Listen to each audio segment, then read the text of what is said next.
So, you know what I just realized? There's basically only going to be four types of service based businesses in this AI future. And I'm going to give you an example. So, the first one is going to be AI only.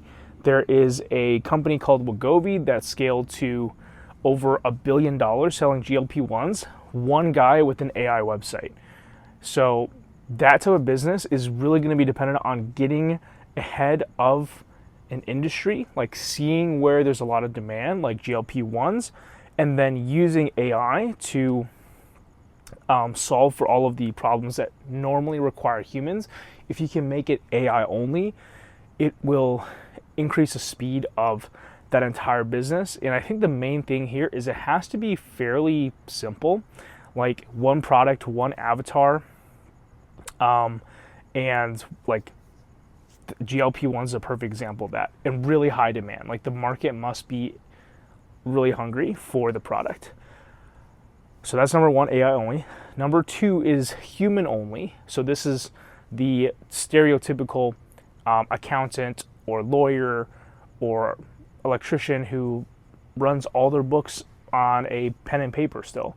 A format that we've been doing business this way for many years, and I think some people will continue to do that even into the future and not adopt AI, and there will be human-only businesses. Those businesses are going to have the upside of human, which is high-touch, personalized, higher price, but the downside in that they're probably going to make more mistakes. They're probably going to be less efficient. It's probably not going to be as fast. Okay, so that's the benefit of the AI side and the benefit of the human side. And number two, being human only, it's only going to have the upside of the human side, and it's going to have the downside of the human side, which is it's going to be slow but personalized. So business type number three for service-based businesses is AI enabled on the front end, but human on the back end. So what I mean by this is, let's say you are selling a voice AI to restaurants, but it turns out you have a bunch of engineers from Fiverr that are making the workflow. So it's like it's not fully AI in the back end. There's still humans on the back end.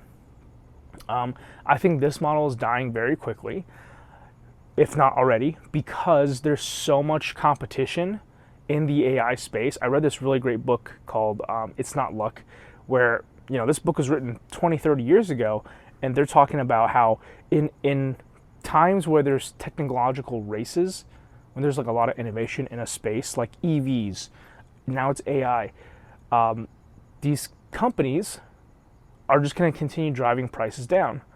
And even if the product improves, the price will keep getting lower because that's what the market wants. So I think number three is probably the worst type of business to start because it's not going to have a very good moat, and it's going to have the downsides of both, and I'll explain why.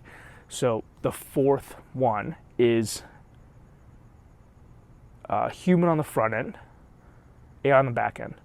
And what this is called, think of it kind of like a service as a SaaS. So up until now, it's been software as a service, but I think in the future, the best type of business to start is going to be a service as a software or service as an AI. So what that looks like is you have the human touch on the front end. So you're offering a concierge contact, someone that you can text, so that you can meet over Zoom, that you can meet in real life.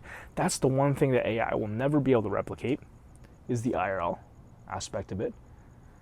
And on the back end, you have all of the customer's info, all of the company's info in a database. And it's surfacing, it's doing most of the work potentially, or it's just surfacing the best tips. And then the human is using their taste or judgment to pick out the best, delivery, the product delivery. So what this looks like in a consulting business, if you're doing business consulting, is anyone can go to ChatGPT and type in, hey, what should I do with my business, right? But if you have a human on the back end, one, they're gonna have a relationship with you over ideally many years, where, they're going to know everything about your wife, your family, your dog, and AI will help them piece that together so that we make up for the weaknesses of the human side of service, which is that there's limited memory, context switching is a huge problem, not being fast enough in replies. So what I envision is the ideal higher ticket luxury service-based business in the future is going to have a human concierge on the front end. On the back end, there's going to be all of these internal knowledge bases that the company has on the client itself and from past clients, and also all of their systems, processes, and all of that will be tied together to basically make the human concierge like AI superpowered, if you will.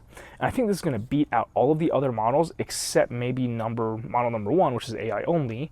But AI number one is kind of like, it's very uncertain whether or not you can pick the right opportunity. So I think, imagine opportunity number one, AI only. There's probably like a 1 in a million chance that you can scale a business successfully. And then with number 4, human front end, AI back end, I think you have like a 99 out of 100 chance of making that a really good business model. So those are my thoughts on the 4 types of businesses that are going to exist in this AI future. Thought I heard someone behind me. If you like this type of content, go ahead and subscribe to my channel. I'm going to be doing a lot more business content for you, and you can follow me on this journey as I become the community lead for Alex Hormozi School Community, and I think we're really going to be able to scale this up to over $100 million a year. So that's going to be the journey that I'm going to be sharing on this channel. And thank you for watching. Subscribe to my channel. I'll see you in the next one.